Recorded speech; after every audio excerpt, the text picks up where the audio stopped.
बुंदेलखंड का गौरव कहे जाने वाले अंबिका प्रसाद दिव्य बनाफर वंश की उत्पत्ति राम के भ्राता लक्ष्मण से मानते हुए लिखते हैं कि आज से करीब 6800 वर्ष पूर्व त्रेता युग से बनाफर राजपूतों का इतिहास रहा है, जिसमें राजा दशरथ के पुत्र मर्यादा पुरुषोत्तम श्री रामचंद्र जी की छोटे भाई श्री लक्ष्मण जी के पहले पुत्र से बनाफर वंश की उत्पत्ति हुई है। तो चलिए शुरू करते हैं विदाउट मिसिंग टाइम, लेकिन उससे पहले चैनल को सब्सक्राइब जरूर करें क्योंकि आप बाद में भूल जाते हैं।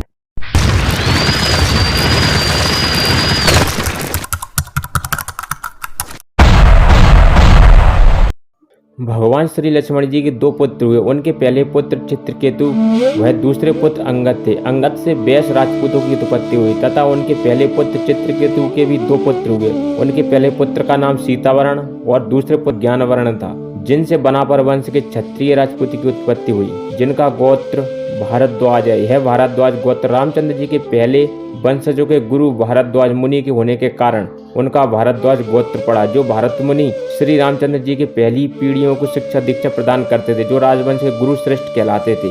चलिए जानते हैं बनाफर नाम कैसे पड़ा। अतः इस नामकरण में एक कहानी है। सीतावरण और ज्ञानवरण जो भगवान श्री लक्ष्मण जी के बड़े पुत्र चित्रकेतु जी के पुत्र हैं। सीतावरण और ज्ञानवरण दोनों भाई महादेव के भक्त थे। वे दोनों महादेव के दर्शन करने के लिए अपने राज्य से बाहर निकलकर एक जंगल में तप करने चले गए।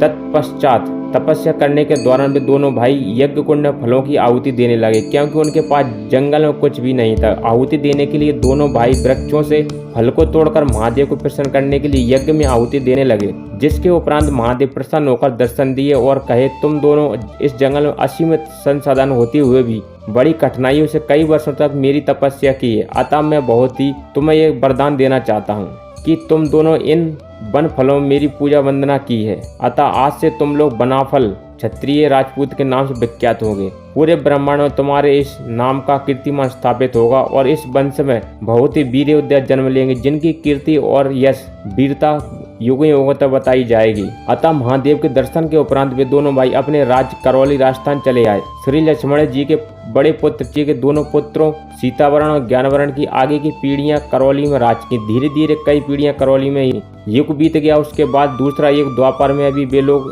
वहां पर ही राज किए। द्वापर युग के बीतने के उपरांत इनकी 63 पीढ़ी करौली से पूर्व में पूर्णिया बिहार में राज की। पूर्णिया में उनकी 7 पीढ़ियां राज की, जिसकी राजधानी बनारस रही। फिर उसके कुछ पीढ़ी बाद उनके आगे की पीढ़ी मनिया देव, जो वैराग्य व संन्यास धारण कर लिए, जिससे उनके परिवार में लोग बहुत दुखी हुए और मनिया देव घूम घूम कर हर राज्य में भगवान के संदेश व धार्मिक संदेश देने लगे। उनके छोटे भाई देवराज, जिन्होंने अपने बड़े भाई मनिया देव के चले जाने पर बहुत दुखित हुए और अपने राजपाट का वहां की जनता में थोड़ा थोड़ा दान के रूप में बांट दिया। राज का कुछ भूभाग अपने पास अपने आने वाली पीढ़ियों के लिए रखा। देवराज के 2 पुत्र हुए। बड़े पुत्र का नाम दक्षराज और छोटे पुत्र का नाम बक्षराज था। वे अपने ताऊ अर्थात बड़े पिताजी मनिया देव से मिलने महोबा जाने लगे। महोबा जाते समय वे ज्यादा थक गए और महोबा के निकट एक बड़े जंगल में विश्राम करने के लिए रुक और देखा कि राजशाही पोषा में एक वयस्क इंसान शेर से अपनी बचाव कर रहा है। यह देखकर दोनों भाइयों ने शेर को मार डाला और परमाल की जान की रक्षा की। इस बहादुरी को देखकर परमाल ने दोनों की प्रशंसा की एवं धन्यवाद दिया। उसके बाद परमाल देव ने पूछा, आप दोनों इस जंगल में क्या कर रहे हैं? यह दोनों भाई दक्षराज और बक्षराज ने कहा कि हम लोग पूर्णिया जागीरदार श्री देवराज जी के पुत्र हैं, अतः हम लोग अपने ताऊ मनिया देव से मिलने महोबा जा रहे हैं। राजा परमाल ने मनिया देव के बारे में उन दोनों युवकों के मुख से सुनते ही कहा, मैं भली भांति जानता हूँ संत मनिया देव हमारे राज्य की पूजनीय। वे दोनों भाई परमाल के साथ महोबा चले गए। कुछ दिन दक्षरा बक्षरा महोबा में रहे। उपयुक्त मत इतिहास की कसौटी पर खरा नहीं उतरता, क्योंकि बनापर वंश विशुद्ध चंद्र वंश की शाखा है, जबकि लक्ष्मण जी सूर्यवंश में है। वास्तव में यह पांडु पुत्र भीम का वंश है। भीम की रानी हिडम्बा का पुत्र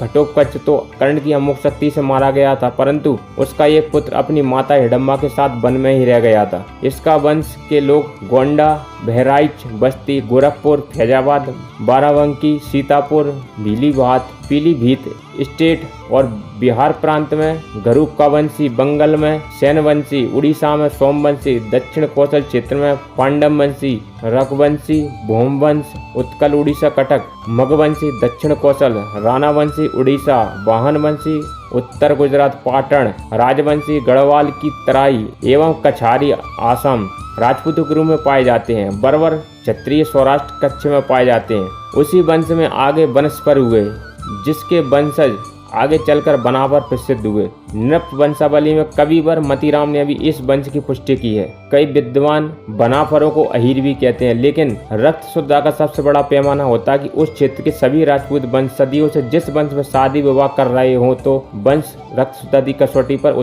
खरा उतरता है। अगर आपको यह वीडियो पसंद आती है तो वीडियो को लाइक, शेयर और चैनल को सब्सक्राइब करना न भूलें। धन्यवाद।